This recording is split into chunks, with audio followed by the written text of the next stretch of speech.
americà les estava passant putes, passaven una gana. Perquè, clar, amb la guerra amb els indis i tota la pesca no podien preparar massa cosa per halar. I un d'ells va dir: hòstia, la ballarem de veritat, la ballarem de veritat. I van dir: pues ballem. I es van posar a la feina, van dir: no halarem, però ens distraurem. I d'aquí va néixer el country. Enteneu, oi? El ball country va ser perquè algú va dir la ballarem i es van buscar la manera de ballar-la. Però què passava? Que quan més ballaven, més gana en tenien. Cony, l'exercici donava gana. La cosa es complicava. I varen dir: hem de fotre alguna cosa, no? I es van recordar de que un poble que estava molt lluny, que en deien Catalunya, fotien la matança del porc. Doncs fotrem la matança del pollastre. I mentre fotem la matança del pollastre, doncs mirarem de ballar.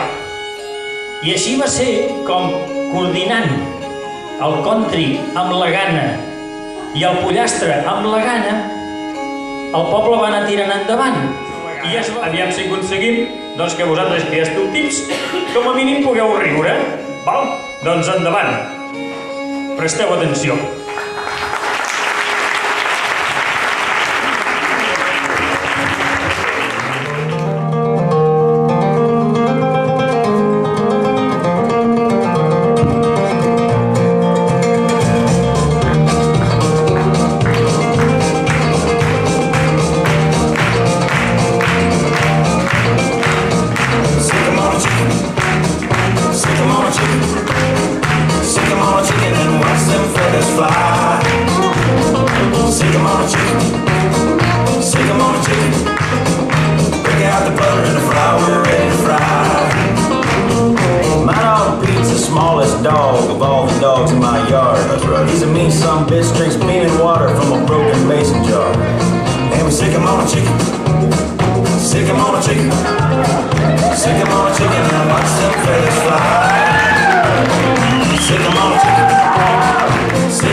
butter and the flour, we're ready to fry. Well, sick 'em on a chicken, sick 'em on a chicken, sick 'em on a chicken and watch them fellas fly. Sick 'em on a chicken, sick 'em on a chicken. I can smell the kitchen and it's almost supper time.